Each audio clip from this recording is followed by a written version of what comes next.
I've ordered my new 718, the My Porsche tracking system has started, and this is the first video following that system. Hey everyone, my name's Steve, and if you're new to this channel, these videos are all about digging deeper on the cost of ownership. But I've just ordered my 718 and I now have access to the 5-point system on the My Porsche section of the website. This is kicked off once your order is confirmed and you have actually got a Porsche account, and it will basically assign the car that you've ordered to the system and start following its progress and tell you where it's at. This first video is going to be me explaining for anybody that hasn't ordered a car or is thinking about ordering a car how it worked for me on the 2 times I've ordered new Porsches and what sort of process I went through to do that. So if you're starting the process of trying to order a car, thinking about ordering a car, the easiest way to do it these days is to go to the website and head to the configurator. Now to start doing that, basically you want to head to Porsche.com like I have on the screen, and you need to find your region. In my case it's Great Britain, so that is where I need to head to. Once you hit that main screen, you've got the option at the top here of picking the models that you want to actually configure. Obviously, I've had my 992 and I'm now back onto a 718 GTS. So the fastest way to get there is just to hit configure. It'll take you to the models you want to configure. You go down, find the one you want, and that's where you start. Back in the bad old days though, you used to have to get a brochure or go down the dealer and sit in their little room and look at all the samples and try and figure out how you wanted to order the car. Incidentally, they still do a brochure, and if we have a look on the screen, the fastest way to find your brochures is if you go to the actual model and you come all the way down to the bottom of the page and you go to next steps, and there will be a PDF for your catalogue.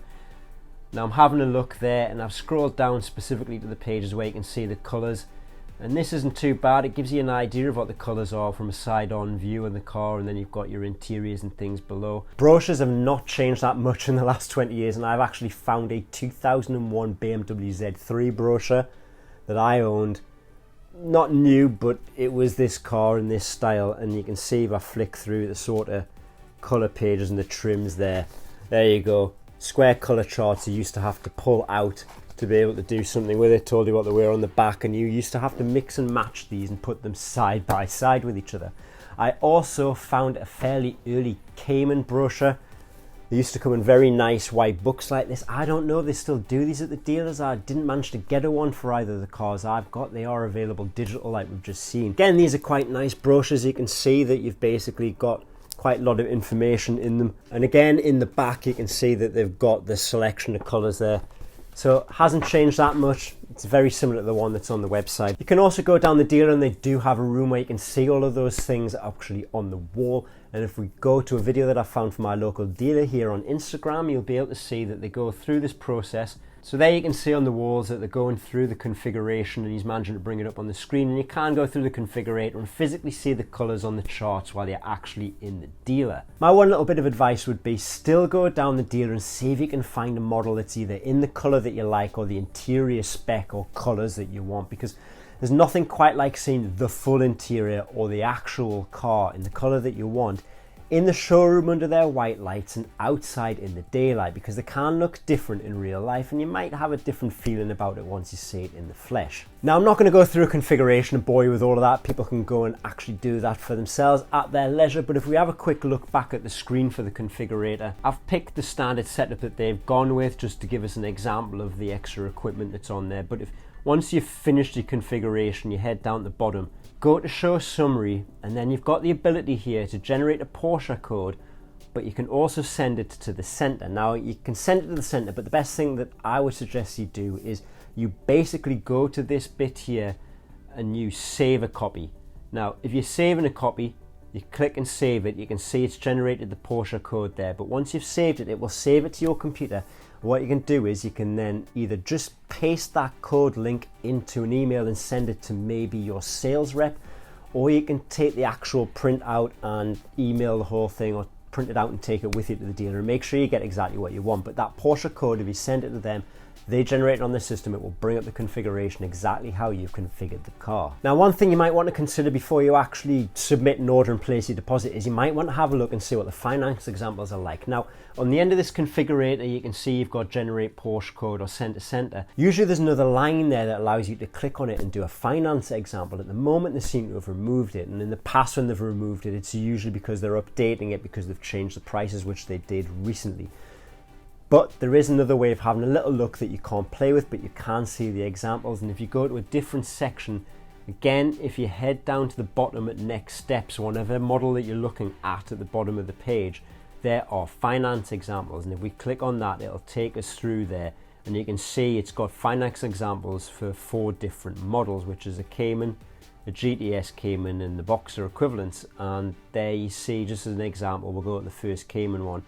It's giving you the duration, number of payments at the value that you're going to pay with a customer deposit, and etc., giving you the rate of interest. Any which way you want to do it will work, as long as you can pay for the car. But if you're doing finance with them, they're probably going to do a credit check on you, and you'll have to supply any information once you get that far later in the process. There's 2 other things that I would say check before you actually go ahead and put your deposit down, and make sure you're happy with all the costs before you go ahead. And that is probably your insurance. Now with the insurance, I use Compare the Market, which is on the screen there now, and these are my options at the minute based on the Cayman that I want to buy.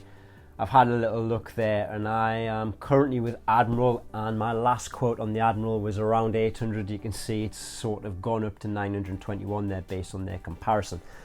The other thing is check your road taxes and any other applicable registration fees you might have to pay on the cars. Now, we have to pay a registration fee to get the car on the road in the first year here, and also if the car is over £40,000, you have to pay a premium road tax in the first year, and then some subsequent years afterwards. Now, it was worth checking that out and just making sure that you're happy with those costs before you start, because you might not realize that that is now in place. So all of those bits out of the way, we get to the point where you place the order with the car. Now you will get that configuration, you'll give it to the dealer will put it into their system, and then what they will want from you is a deposit to hold that position at their dealer. Now if it's Cayman model, it's only £3,000. If it's a 992 normal model, it is £5,000. If it's anything else higher than those models, it will be 10 grand plus.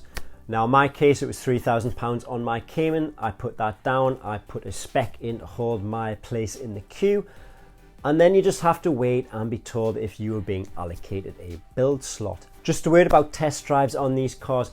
What seems to be the usual thing is, prior to you putting a deposit down, they will go out with you and give you a one-on-one test drive around with a sales executive in the car. The one thing I encounter with my dealer is that if you want to borrow the car for the day, they usually either want you to put a deposit down in case you make any damages to the car, because they're quite expensive and people used to cause a bit of damage to them.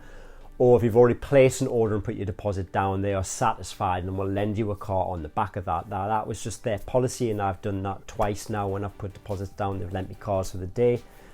May be different in different dealers, but you'll have to go and check that out and find out. Now the final process of actually ordering your car is the point at which the factory gives an allocation to the dealer, and the dealer gets you to confirm your order for that allocation, and the factory will start the build process.